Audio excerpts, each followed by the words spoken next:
His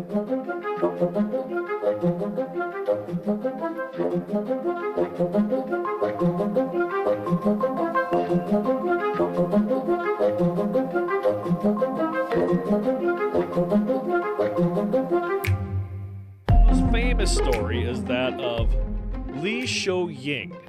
And yes, I looked up the pronunciation of her name. I did it not long before we started recording. Actually, I found an interview with Iris Chang, the author of the book we're referencing, where she talks. It's an interview on camera she does with C-SPAN, and she actually tells you, the story of it, and it's Li Xouying. So there you go.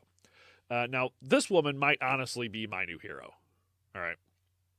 So Li was an 18-year-old, 6 to 7 months pregnant. At the time of her attack, they actually lived in a basement of a school in a safety zone. Her husband was in the military. He was off. He was in the government, not so much the military. And he was out of Nanking at the beginning of the occupation, actually before the Japanese came in and took everything over. Most of the government got the fuck out. He was forced to go. So she was there with her brothers and her father. But they were living in a school, in the basement of a school, in the safety zone. However, the safety zone, as we will talk about in the third episode, was not immune to raids. So just 5 days after the beginning of the invasion, the school was overtaken and all the men were whisked away. They came back the next day for the women. Li decided to knock herself out, hoping that the Japanese would leave her be. So she bashed her head against the basement wall. Jesus. Yeah. When she finally regained consciousness, she found herself laying on a cot in the same basement. She decided to act as if she was still unconscious when 3 soldiers came in. 2 of them took other women with them and left. When the third, a short and skinny soldier, went to grab her, another woman shouted at him that she was sick. Now, he throws this little temper tantrum, starts kicking everybody else out of the room, which honestly is a rookie mistake. You never leave yourself alone with the unconscious woman you intend to harm. You watch a fucking movie. It's amateur hour, for Christ's sake. Yeah. So, it's like the classic, oh, my hands hurt, please untie me. Yes. Okay. Can I use the bathroom? I swear. Yeah. So, what happens is this, and again, he's short, he's skinny, we'll just go scrawny, he's a little shit.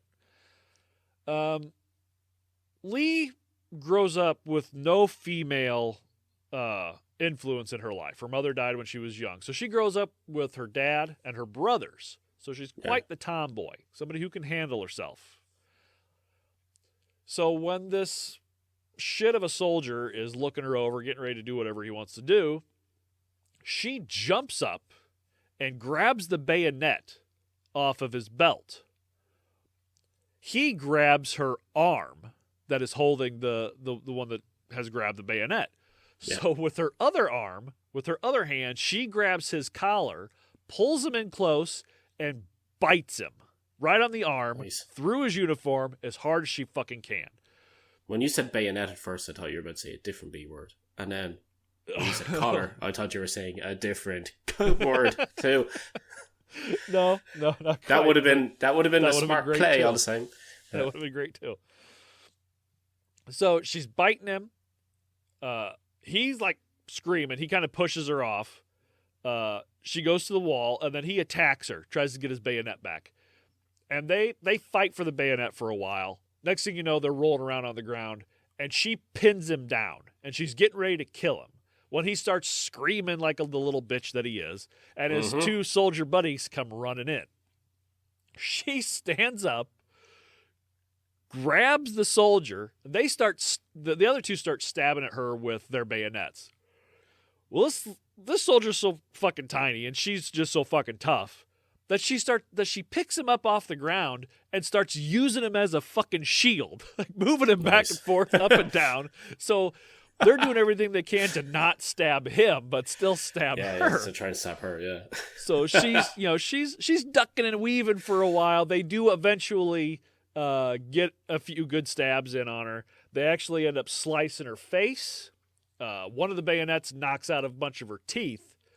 That doesn't stop old Li, because when she's still, ducking and weaving, using this guy as a shield. The blood is filling her mouth. She puts the soldier down and spits the blood into the soldier's eyes. She's just like, fuck you, you want it? You're going to have to fight for it. Oh, this is brilliant. Eventually, they end up stabbing her in the gut. She falls down. They keep stabbing her. Then they leave to go get, their buddy medical attention. The father ends up coming back. She's found. I'm guessing about the other woman. She's found. They notify the father and the brothers. They come and get her, and they take her out back behind the school to where they had dug a grave. Mm-hmm. Luckily, one of the people, whoever it was, somebody noticed that she was foaming blood at the mouth, which means there was air. So she's still breathing. They get her to the hospital. She ends up getting stitched up 37 bayonet wounds. They stab out the whites of her eyes, but she never lost her vision. And this woman lived, I believe, until the late 90s, early 2000s before she finally passed away with, a family and everything.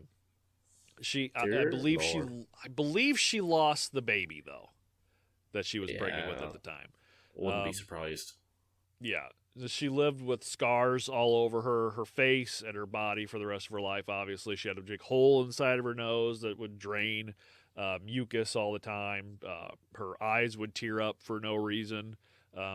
But she'd say that over time, the wrinkles overtook her scars. And, so time heals all wounds, I suppose. But that woman is a fucking badass.